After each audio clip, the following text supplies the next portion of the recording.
Et si avoir une vie heureuse et accomplie était aussi simple que de réaliser un puzzle? Imagine. C'est le jour de ton anniversaire. Un son retentit derrière la porte. Le temps que tu l'ouvres, ton visiteur n'est plus là, mais devant toi un paquet cadeau, enveloppé dans un papier de ta couleur préférée, surmonté d'un beau nœud rouge. Tu le prends et le déposes à l'intérieur. Quand tu l'ouvres, tu découvres un puzzle et une note manuscrite qui dit « Quand tu l'auras fini, tu auras compris comment être plus épanoui. » Tu as déjà toutes les pièces de ce puzzle devant toi, mais offre-moi 10 minutes aujourd'hui pour écouter ces 6 conseils qui vont te permettre de les assembler et de faire un pas de plus vers cette vie riche, épanouie et pleine de sens. Salut à toi, tu es sur Dépasse-toi et je suis Sylvain Viens. Tous les mardis dès 7h, je te proposerai des idées pour comprendre ton fonctionnement, améliorer tes relations, trouver de la motivation ou encore développer ta confiance en toi. Et tout ça pour t'aider à créer une vie riche, épanouie et pleine de sens. Si tu ne veux rien louper et profiter de tout ce que j'ai à t'offrir, je t'invite à t'abonner à la newsletter sur mon site, sylvainviens.com. Aujourd'hui, c'est le commentaire 5 étoiles sur Apple Podcast d'Émilie que j'ai choisi qui s'appelle L'éveil. On commence par t'écouter avec curiosité, puis on finit par s'identifier à toutes ces expériences, toutes ces situations de vie. Et là, c'est la révélation. Pourquoi pas moi ? J'ai eu plaisir à être accompagné par Sylvain et je trouve que mes merci ne sont pas à la hauteur de ce qu'il m'a fait comprendre. Même si mon accompagnement est terminé aujourd'hui, j'ai plaisir à écouter et à réécouter ces podcasts qui systématiquement me font un effet waouh et me permettent d'accueillir sereinement les situations qui étaient pour moi insurmontables il y a encore 8 mois. Encore merci Sylvain pour cet éveil, pour les bulles d'oxygène et de vie que tu partages. Merci Émilie pour ces superbes mots. Je te souhaite de t'aligner dans ta future activité comme je le suis aujourd'hui, et pour ça, je t'envoie encore plein d'énergie. On revient à notre puzzle. La première chose que l'on fait avant même d'ouvrir le puzzle, c'est de se créer un bel environnement pour le réaliser. Il faut pouvoir le laisser déposer là, sans que rien ne vienne gêner sa réalisation. Pas de perturbation extérieure. Un environnement calme, serein et apaisé. Dans la vie, c'est pareil. Si ta petite voix, les personnes autour de toi ou ton environnement familial ne t'aident pas dans ton épanouissement, il faut que tu en aies conscience et que tu crées une bulle où tu vas pouvoir te poser et réfléchir. Ça peut être une demi-heure par jour après ton job où tu médites en pleine conscience. Ça peut être un moment le soir dans ton salon où tu sors ton cahier et ton stylo pour remplir ton cahier de gratitude. Ça peut être une balade en pleine nature, avec rien sur les oreilles, où tu vois comment améliorer tes journées. C'est aussi ce que tu peux trouver dans une séance de coaching avec quelqu'un comme moi. Un moment rien que pour toi, où tu te sens en confiance, écouté, où tes problèmes sont reconnus et surtout où tu définis tes propres solutions et la manière de les mettre en place. Quand le décor est planté, que ton environnement est prêt pour commencer, tu peux ouvrir la boîte et découvrir son contenu. Si jamais tu es pressé, le risque qui te pend au nez est que tu perdes beaucoup d'énergie à démarrer le puzzle sans avoir pris connaissance des différentes formes de pièces ou sans les avoir retournées.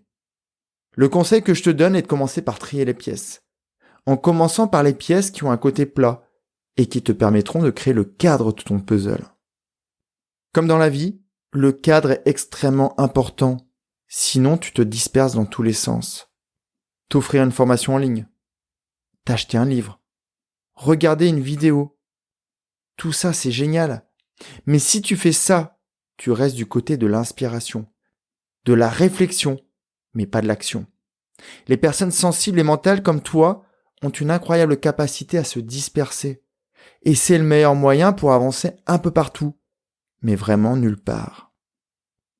Si tu prends les pièces de ton puzzle au fil de l'eau, tu vas peut-être un peu améliorer tes relations, faire grandir un peu ta motivation, renforcer un peu ton estime de toi. Mais tu n'avances pas vraiment. Alors que si tu te focalises sur un domaine, par exemple le personnel, dans ce cas, tu mets en place les choses qui vont faire bouger réellement les lignes. Prenons l'exemple d'un puzzle qui représenterait un paysage, un coucher de soleil sur une île paradisiaque. Je te conseille de trier les pièces en respectant ce qui te donne le plus envie. Peut-être les pièces jaunes qui vont dessiner le sable, puis les bleus qui vont dessiner l'océan. Je suis certain que tu as déjà essayé, comme moi, de faire un puzzle sans te servir du modèle. Celui qui te permet de voir le résultat fini. Il est souvent sur la boîte. C'est un peu dommage de faire ça, alors que ce modèle peut être d'une grande aide. Il peut te donner la motivation d'aller jusqu'à la fin. Dans la vie, c'est pareil. Il y a des personnes qui essayent de réinventer la poudre, de réexpérimenter tout, alors que d'autres sont passés par là et pourraient les aider. Quel que soit le domaine où tu veux changer les choses, il y a de nombreuses personnes à suivre et qui pourraient te donner des idées, qui pourraient t'apporter l'inspiration pour avancer par toi-même, comme je peux le faire avec mes épisodes. Je suis certain qu'il y a aussi parmi tes proches une cousine, un oncle, un ami qui pourrait te donner la main pour avancer sur le chemin du bonheur. N'hésite pas à échanger avec eux pour profiter de leur parcours. Quand tu réalises un puzzle, il y a des moments où tu ne trouves plus rien. Tu es embourbé et tu as l'impression que certaines pièces ont disparu. Ta confiance, ton estime, peut-être ton feeling. Tu sais ce qu'il faut faire dans ce cas ? C'est simple, c'est faire une pause. Un petit moment en pleine conscience où tu te calmes, où tu fais en sorte de remettre la main sur tes ressources. Quand ton esprit est à nouveau clair, tu peux alors reprendre ton puzzle et trouver ces pièces que tu pensais manquantes. Si jamais ce n'est pas suffisant, tu peux faire un pas en arrière pour avoir une vue d'ensemble. Et là, très souvent, tu vas repérer des pièces que tu n'avais pas vues, ou même des pièces tombées sur le sol. Dans la vie, c'est exactement pareil. Quelquefois, faire pause et regarder d'en haut sa vie pour repérer où tu en es, ce que tu as déjà réalisé. Et enfin, et surtout ce que tu veux réaliser dans le futur, c'est hyper important. Même après une pause, après un pas de recul, le puzzle est au point mort. Impossible de mettre la main sur les pièces qui manquent. Ce bout de soleil pas terminé. Ce dauphin dont il manque une nageoire.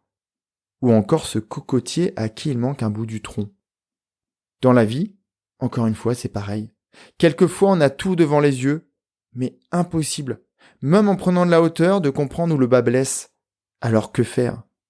C'est super simple, c'est demander de l'aide. Va proposer à ton voisin, peut-être à un de tes enfants ou à ton conjoint une session puzzle. Et là, avec leur aide, tu vas réussir à trouver les pièces. Pour la vie, c'est pareil. Fais appel à une personne qui est outillée pour te libérer et te permettre de te remettre sur le chemin de la réussite. Qui que ce soit, un collègue, un manager. Et quand tout ça c'est fini, tu as alors un beau puzzle devant toi que tu vas pouvoir afficher fièrement sur ton mur. Pour la vie, ton indicateur sera peut-être ce beau sourire que tu verras devant ton miroir le matin. Ce sera peut-être les beaux échanges que tu auras avec tes proches ou tes collègues. Ce sera peut-être aussi les projets que tu auras lancés alors qu'ils traînaient dans ton tiroir depuis trop longtemps. Pour être certain que tu as bien identifié les conseils de cet épisode, je te les redonne en les précisant. Le premier, c'est de mettre en place un environnement où tu te sens suffisamment bien pour avancer. On ne transforme pas sa vie en réfléchissant sur un coin de table entre deux réunions. Ou en fin de journée, quand on n'a plus l'énergie ni l'envie. Le second conseil, c'est de poser un cadre, de te demander ce que tu veux vraiment réaliser. Est-ce intervenir dans le domaine professionnel et améliorer tes compétences pour avoir une plus belle reconnaissance ? Est-ce améliorer le domaine familial en développant de plus belles relations avec tes enfants ou avec l'amour de ta vie ? Plus tu poses une intention claire, plus tu te focalises, plus les résultats seront au rendez-vous. Le troisième conseil, c'est d'utiliser ce qui est déjà disponible. Rappelle-toi, c'est le modèle du puzzle terminé. Dans la vie, c'est de regarder ce qui se fait ailleurs, autour de toi, de voir quelles personnes peuvent te servir de modèle, ou de lire les ouvrages qui t'apportent de vraies clés. Je ne te dis pas de les imiter, pas de t'y comparer, ni de reproduire sans réfléchir, mais de t'approprier leur expérience pour la faire tienne, et pour avancer, enfin, et passer à l'action. Le quatrième conseil, c'est de lever le nez du guidon, de faire une pause pour retrouver la lucidité, et surtout la créativité. Quelquefois, un petit moment calme peut aussi te permettre de retrouver la motivation pour continuer, car tu vas constater le chemin que tu as déjà parcouru. Le cinquième conseil, c'est de prendre de la hauteur pour prendre conscience de certaines choses qui n'apparaissent pas quand tu as le nez sur ta vie, le nez sur ta table. Très souvent, trop souvent, on est dans des fonctionnements automatiques et nos résultats restent les mêmes, car nos actions le sont aussi. Lever son nez du puzzle, c'est reposer tes yeux pour mieux repérer où les solutions se trouvent. Le conseil final, le dernier, c'est le plus simple, c'est de te faire aider. Parle de tes problèmes autour de toi. Partage-les avec les personnes avec qui tu échanges de manière profonde. Leurs solutions ne seront peut-être pas la panacée, mais elles pourront te permettre d'avancer sur ton propre chemin. Et si jamais tu n'as pas dans ton entourage ces personnes, tu pourrais les trouver dans des groupes, sur des forums. Voilà, le puzzle est affiché au mur, et à chaque fois que tu passes devant, tu te rappelles de cette note qui t'indiquait « Quand tu l'auras fini, tu auras compris comment être plus épanoui. » J'espère qu'aujourd'hui c'est déjà le cas. Contrairement au puzzle que tu viens de réaliser, tu n'as aucune idée de la forme que ta vie aura à la fin. Mais c'est ça qui est génial. C'est que c'est toi qui choisis les pièces. C'est toi qui les places les unes après les autres tous les matins. Et c'est cet assemblage qui te rendra heureux. Je te dis à jeudi matin dans le courrier privé. Si tu savais comment j'aime écrire à mes abonnés pour leur envoyer une grosse dose d'énergie et de motivation, tu y serais déjà abonné. Prends vraiment bien soin de toi et des personnes que tu aimes. Passe une superbe journée. Bye bye. Si cet épisode t'a appris quelque chose, n'hésite pas à en parler autour de toi. Dis-toi qu'à chaque fois que tu m'aides à le diffuser, tu fais tous les jours un peu plus pour aider tes proches et influencer positivement les gens qui nous entourent. Je te remercie très sincèrement pour ton écoute et je te souhaite vraiment le plus beau pour la suite.